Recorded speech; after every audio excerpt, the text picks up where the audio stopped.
Well, hello everyone, and welcome back to Fair Life with Andrew McKee. Wow, yes.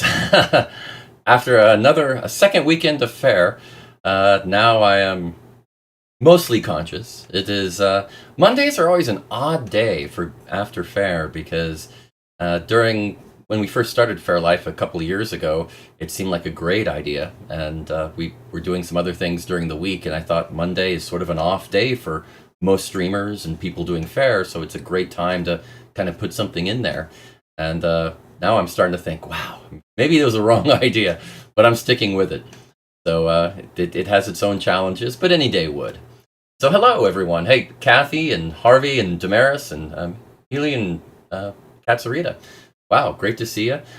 Woo! It is another interesting week because we're going to be coming up on St. Patrick's Day on Friday, which is, well, let's just say it's like Christmas for Irish musicians.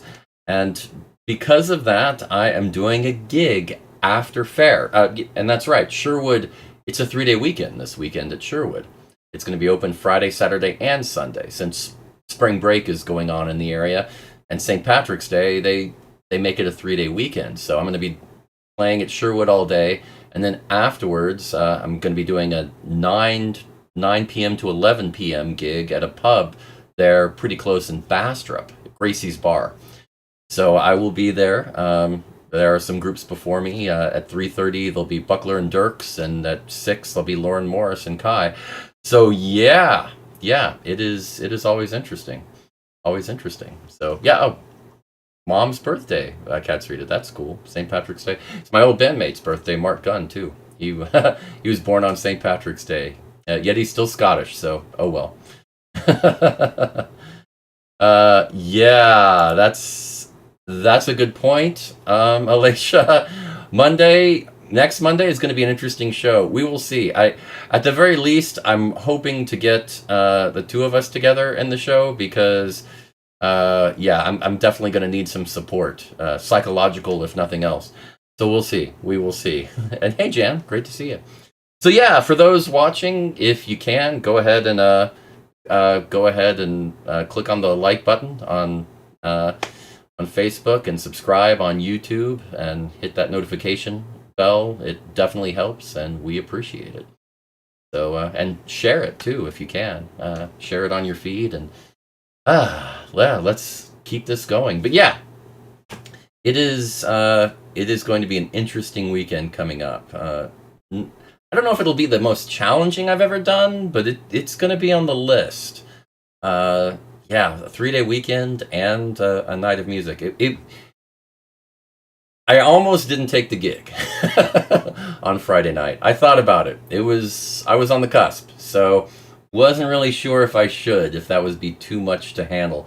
But they contacted me, and I was flattered that they thought of me, and I thought, well, it's worth trying. So I did go. And hello, Gwendolyn. Thanks for joining. You might be right, Damaris. We shall see. We shall see how I'm doing. Let's just say there is a high likelihood that I will be waking up sometime around noon on Monday, as it happens. Yes, that's... Yeah, that is... You are not wrong, Harvey. Burning the candle at both ends. But, sometimes you have to. I mean, one of the things about being a musician is you've got to take those opportunities when they come. You don't have a 9-to-5 job. I mean, you really just have to jump on them, and it averages out. And there is some downtime, so, I mean, there's certainly some benefits, but it is a very different type of life, to be sure, and you just have to accept that. Now, I did get a chance last weekend to test out my sound system, my sound setup for wireless, and it really worked well. I was very happy with it. I actually put this inside my hat, so it actually goes like right up here, and this little microphone here, this is a mic, goes right underneath, and you can't see it, and it's all inside. I love this thing. I tried to find something that was smaller than the average wireless sound setup, but also would work well and not too expensive in case, it broke easily being up there. And I found something. This is actually more designed for video interviews, but it works great for my purposes, and I'm so happy with it. I'm going to use it I use it at Sherwood, and I'm going to use it on my St. Patrick's Day gig. So yeah, very, very nice. Very nice. Uh, wow. Oh no, no, no, no, no, no, no, no, no. I'm still trying to avoid TikTok. I don't know. I mean, with all of the legislation going around the U.S. right now, I'm not quite sure how long TikTok is even going to be around in the U.S. It's really becoming a thing, very huge. Um, my woo get broken all the time. I'm not quite sure if I understand the reference, but okay. Well, anyway, that's true. You could post for me. That is, yeah, that is always an option. And maybe that's what I should do. Try to find a good somebody to take charge of a page for me. So I guess, yeah, if any of you are interested in taking charge of a page for me on some social media that you think I need to be on, let me know. Maybe we can talk about that. I mean, like I'm not on Twitter, for instance, and I've avoided it. Generally, the rule of thumb was always pick the social media you're comfortable with and concentrate on that. If you try to do everything, it's really challenging when you're a solo musician. You can't divide up the labor among different bandmates. Oh, okay. That woo. I get it. Okay. I get you. Yeah, yeah, yeah. It's interesting. I've done a pretty good job controlling it, and honestly, yeah, being mic'd helps a lot by keeping you from having to belt it too much at shows. Some shows I'm not mic'd, others I am. Generally, I prefer not to be mic'd, but if I have to be, I try to do it right and do it so that nobody can actually see the mic. Nothing irritates me more than those headsets that people wear on stage. To me, that just kind of breaks the mood. It's a different show. When you're mic'd like that and you're using it not for sound reinforcement, but to project, it's a different show. It's more like a CD than it is a live show. And I think it really starts to cross over at that point. So I try to make it more just where it's easier for people to hear me, but it's not like it's blaring at them. And it does still feel like a live show. I try to stay on the right side of that line always. Yeah. Oh yeah, yeah. Chris, yeah, they definitely did do some changes to some stages. New stages, well, I mean, they upgraded the stage at the Trip to Jerusalem pub, and now they're using it again, so that's good. And they moved the Greenwood stage to a new location and really built it up, so that's a huge one. Yeah, yeah, it's never easy. I totally get why some people want to be mic'd on stage because it does help. I mean, actually, I'm curious for all of you watching. What is your view of mic'd shows? Would you rather see a smaller show where the person is a cappella, or do you appreciate microphones? And is there a point where the sound is so much and overwhelming it actually detracts from the show for you? Is it just me that I'm a purist and I'm really out of touch, and and for you it's fine? I'd actually be curious on your opinion. Hmm. And yeah, Katsurita, yeah, they do the improved stages so far. They seem to be really good. I think they were a good addition. Um, yeah, yeah. My take on that is that when the volume is part of the style of the music, you're essentially defeating the concept of the style of music at a Renaissance fair.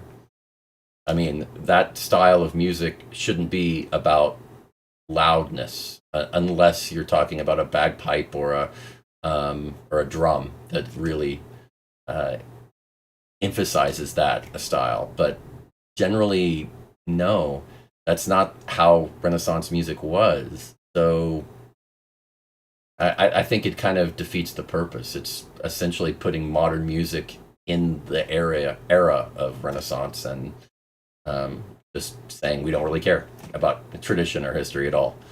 Um, so yeah, I mean it's a weird line. I At the same time I totally get people wanting to be too louder. Hmm. Okay, and Harvey's saying it depends on the audience. I get that. I get that. Okay, hard of hearing, that makes sense. Um, yeah, and I get that too.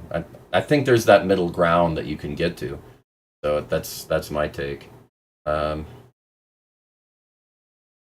yeah, definitely, definitely, Healy. If you can come out, it would be awesome.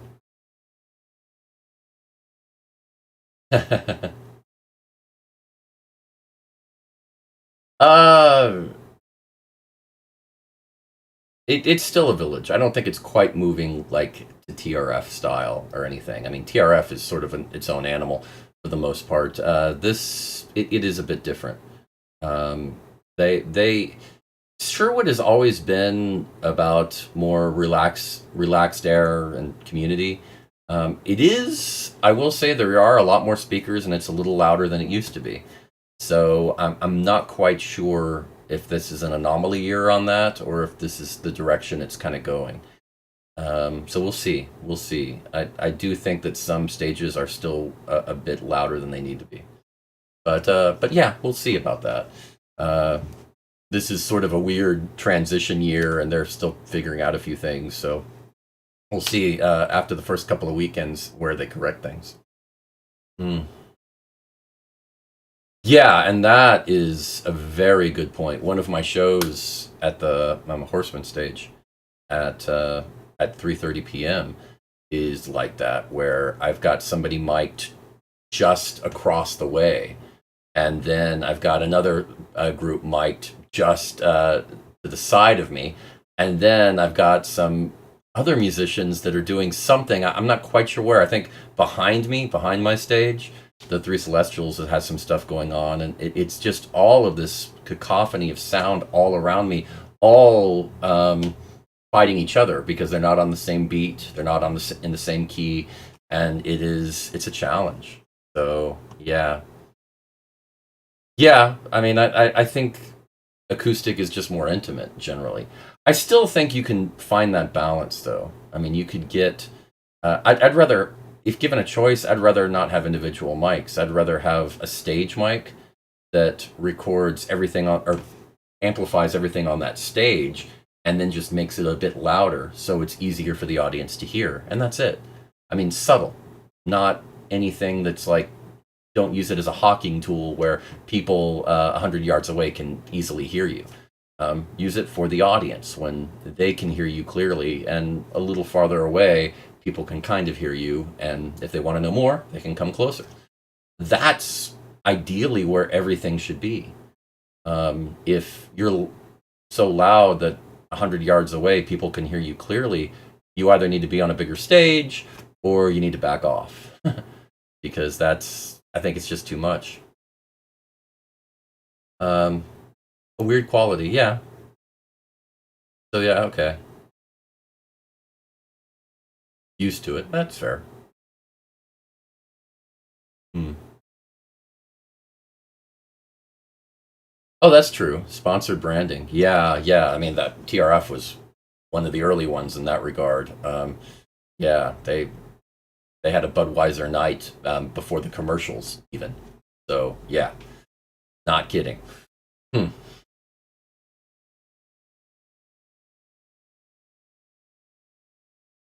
Yeah, and that's a problem.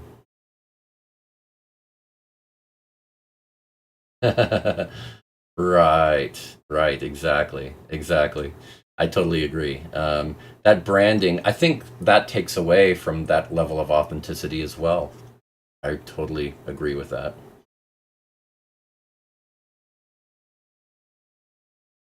Yeah, And I've heard this before. I've heard this from sound engineers at Faire who said that we have to make it loud or people will talk in the audience. And I'm like, seriously? That's your rationale? Because if people are going to talk in the audience, people will talk. I mean, musicians have been dealing with that with acoustic shows for years. So what's the problem? I mean, you deal with it by telling them to, shut the F up. And that's it. I mean, you just take care of it. I mean, it's a level of banter that you deal with, that you apply to the audience. You just talk to them and tell them to behave themselves. It's better. Generally, if it's so loud that you can't hear the people talking, that's just, I think that's the wrong approach. That really is.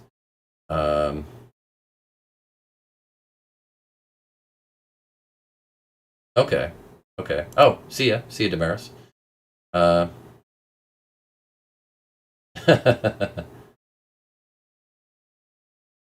yeah, that boggles my mind. If you have to use earplugs, then this is not traditional music. This is rock. I mean, and I don't see that having a place at a Ren Fair. I really don't. I really don't.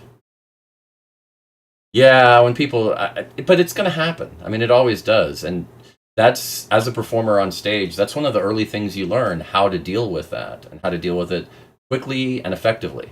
And there's no right or wrong way. I mean, there's tons of different ways to approach it. You can be a smart ass performer about it and have fun and make a joke out of it. You can be very just direct and succinct and boom, this is a problem, you need to stop that. I mean, there's so many approaches. You can make it funny or serious, but it just, there are ways to deal with that. Yeah, or you can just stare at them like bloody murder until they change. Yeah, that is another way. You can just stop the show and instruct the rest of the audience to stare at them. I mean, you can make it a bit and have fun with it. That's usually how I approach it. Um, yeah, that's certainly, yeah. Generally, people don't like to be stared at. Performers, we're the oddity, so they don't like to be stared at negatively. Yeah. Yeah, that's a good point. That death stare, definitely true. Right. Wow, yeah. So it's audio is a weird thing, and because I've had to be mic'd, I've one of the stages I have at Sherwood is a pub, and they have a sound system, and it can be pretty loud. Not usually the times I play. My 10:30 show, no, it's not too bad. I could go acoustic and get away with it. But the 1:30 show, often it helps. It really helps if I have a sound system and a microphone. But like I said, my goal is to just sort of make it where this is hidden. And I've gone through where I'm amplified and nobody can see my microphone anywhere. They can't tell. They just think it's kind of wild. And the interesting thing here is I've noticed that with a hidden microphone, it tends to be a little, well, okay. With a hat mic like this, it's not like a mic that's right in front of your mouth, so it doesn't come across as present. It has a slight bit of distance to it, and that actually makes a difference in how people perceive it. It's perceived like it's still far enough away where they can, it's like being in an audience, just not that far away, 6 feet or so in the front row listening to you, and not like they're right in front of you. Because when you have it's called presence in audio and sound engineering terminology, and if it's right next to your mouth, it just sounds like you're right in their face, whether you're singing, talking, or anything. And while that makes it easy to understand, it does change the way your brain perceives it. And I really think if you want to capture that live sound, having the mic a little farther away is actually a good thing. But I'm I have my views. Oh yeah, Yeah, we really are. This is a heated topic, I think. Um, yeah. Oh, okay. Well, missed the beginning. You didn't miss much. We've mainly just been talking about talking about my microphone and my setup and Faire and how loud loud amplification can sometimes be an annoyance at a fair, as opposed to a great help. That's really it. So nothing too bad. But anyway, yeah, I know that I talked to everybody about doing a song, and last weekend, not yesterday or but a week ago, somebody in the audience said, "Hey, can you play Old Dun Cow?" And it really surprised me. Because I've played it thousands of times, but I've never done lead on it. I've always just played on the mandolin or the recorder, or and just sang the chorus, and that was it. I always would play with either Mark or somebody else who did the song, and never played lead. So I was kind of like, I've never tried. So I'll have it by next weekend. So I worked on it and got it ready and played it a few times this past weekend. But yeah, it's interesting, and I thought, well, looking up the song and finding out a little bit about it, I found it very interesting. So I thought I'd share that with you today, if you have any interest. It's Old Dun Cow. Have you all heard of that song before, Old Dun Cow? Have any of you never heard of it? Because it's also known as The Old Dun Cow Caught Fire. So actually, here, I'll bring up the little. Here you go. Or when the Old Dun Cow Caught Fire, yeah. And that gives you a little. That gives you an idea of how old it is.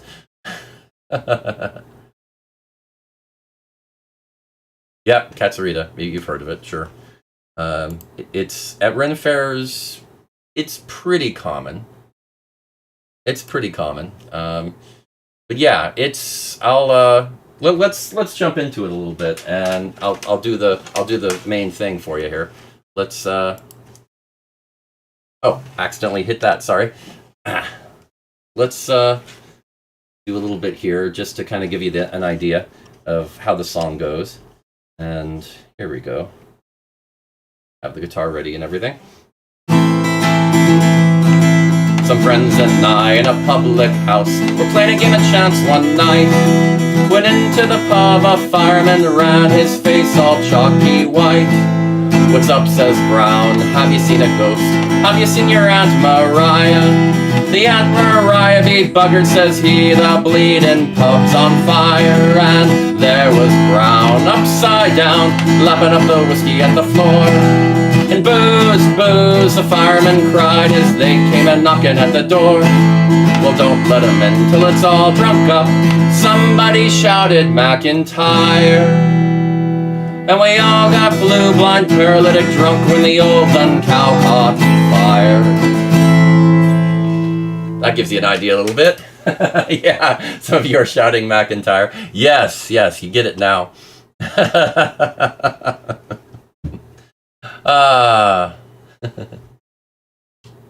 Yeah, and of course the Brobdingnagian Bards with me. That we did it all the time, but we'd heard lots of other groups do it. I first heard about it from a friend of ours. I think it was suggested back around 2000 that we perform it, and that's where that came from. Kind of interesting.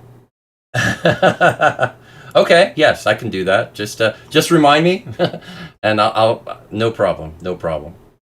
And yes, it is a great tune. It is. It's an interesting song because, well, Ren Faire songs, tunes are a different story, but songs come in very different categories. Some are hundreds of years old, but there's a good chunk that were written in the 1800s, and also a really good chunk that were written in the 1900s at various times, and a lot in the folk tradition in the 50s, 60s, 70s in that folk revival time. But they just were folk songs that got popular at Ren Faire. So you get a lot of different ones. This one was written in 1893 by a very famous, prolific songwriter of the era named Harry Wincott. And he, well, I mean, he wrote over a few decades, he wrote over 2,000 songs. I mean, this this is in London, in England, and on the London music stage. I mean, over here we called it vaudeville. Over there they called it the music stage, and they would just they would just do all of those classic Cockney songs on stage, and he he wrote that, and it was very popular. One of his most popular songs, as a matter of fact. But it was very different back then. Uh, thank you.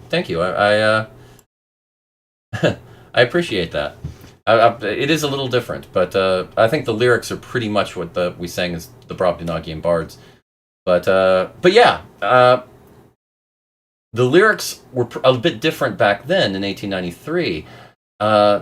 Some of the phrases and words we wouldn't really understand now. That the Cockney slang just wasn't. It doesn't translate as well now. So over the last 100 years, it's kind of gone through a bit of an evolution, where when it kind of had a few changes in the early 1900s.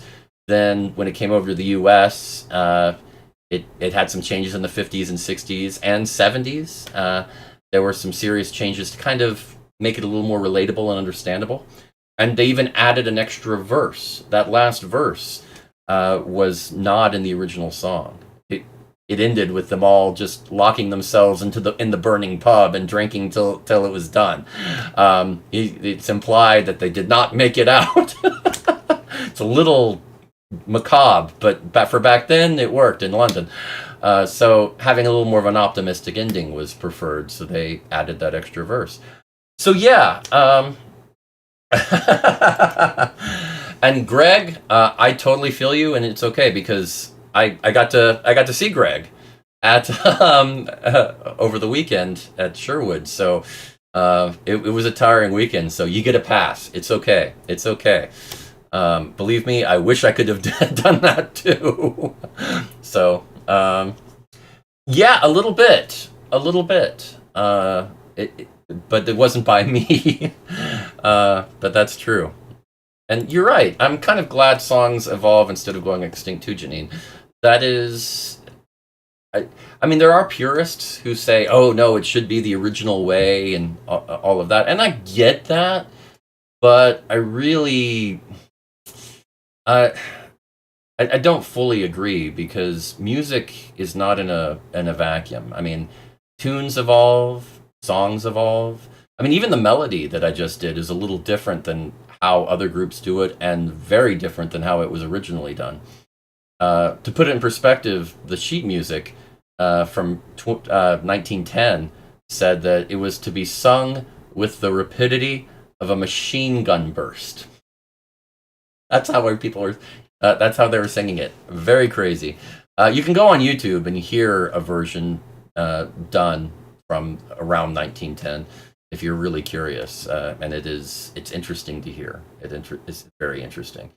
But you know, I know music historians that some of them, and I'm not just talking about bagpipers, because they like everything in a vacuum and it has to be played this way. But they have a bit of an excuse because they have to play it together with a bunch of pipes, and it's hard enough to get bagpipes to sound good together than if you're playing it slightly different. So they play it a particular way, and it's kind of locked in stone enshrined for decades that way.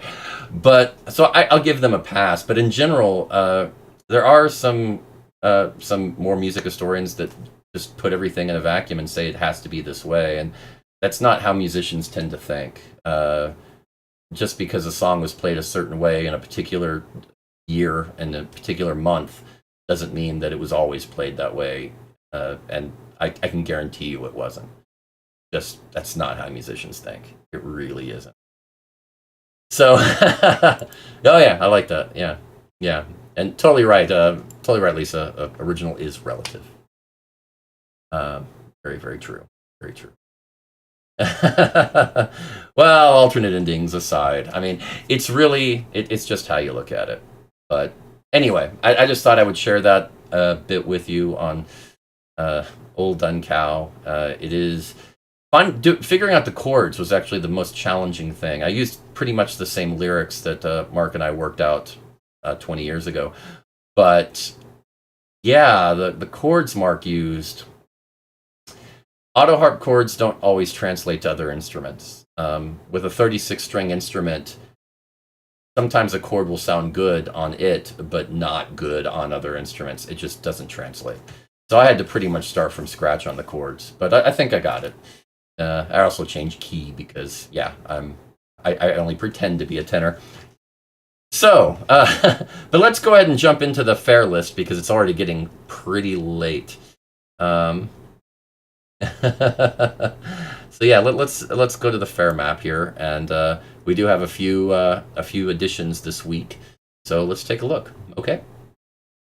And of course, we've got to get to the cat-friendly version. So let's jump in. Excellent. Here we go. Yay! The cat-friendly version.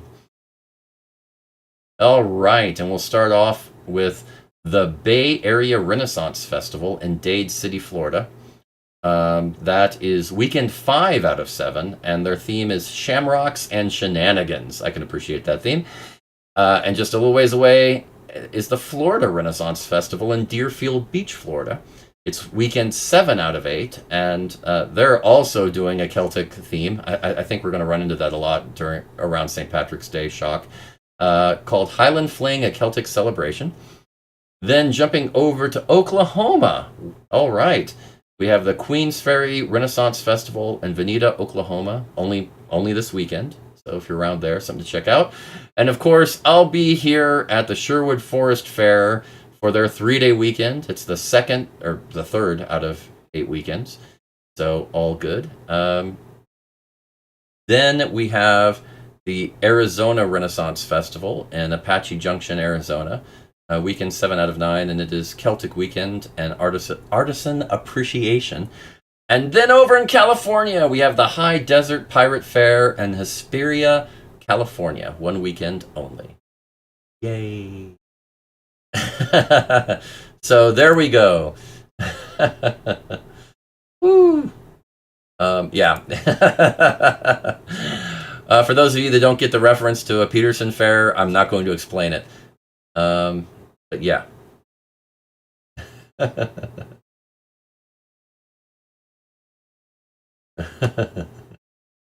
Anyway, so all right. Whew. I guess I should do some sort of 7 reasons because, well, it seems like that's you should. Let's do 7 reasons Old Dun Cow is a fun song. I like this. We'll do that. That works. Okay. 7 reasons Old Dun Cow is a fun song. So it's a song about last call. I mean, come on. Really, you can't get much more last call than the pub burning around you. So yeah, I think that's the last call of last calls. So yeah, I think that's kind of fun. So let's see. Number 6. You can personalize it with the pub. So there's a line in there where you say we've got to get down to this pub because it closes on the hour. And, Murphy's Pub is what is normally said. It has been for the last few decades. But generally, it's a pub you're familiar with, a local pub. You just throw in something to personalize it, and it works. It's a lot of fun. Number 5. It's very collaborative. Because, it works great with the audience. It works great with other musicians. You can sing the chorus. You can sing particular words in the chorus. It's very good for a pub sing song or just something like that. It's not bad. In fact, yeah, maybe I should add that to the pub sing as a second option if I do 2 songs at pub sing at Sherwood. Yeah, might work. Let's see. Number 4. Only 2 words to learn to sing along. Booze and McIntyre. That's it. You don't have to sing the whole chorus. You just have to throw in with those words at the right time, and you get used to it really easy with the chorus, and it is a lot of fun, and you enjoy it. So you don't have to be sober to sing along with this song at all. That really helps. It really does. Number 3.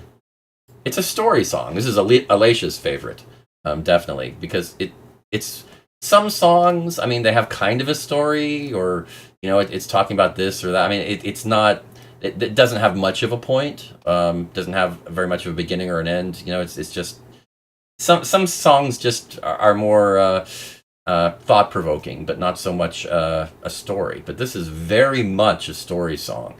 And that's I think that's a lot of fun. I don't think a song has to be a story song, but when it's a good story song, it's something special. And I know some musicians who say that the best songs are story songs, and I don't necessarily agree, but it's hard to argue. I'll say that. Number two, every group adds different jokes because you have all these moments in the song where the singer or anybody, any of the musicians, can throw out comments based on the line, and musicians tend to mix that up. I mean, some will do the standard ones that they've heard from other groups, but if you're a good performer, you'll try to come up with your own stuff, and I always did. So, number one, and this is the obvious. You get to scream booze, booze at the top of your lungs in a pub. That is a special memory. Always. Always a special memory.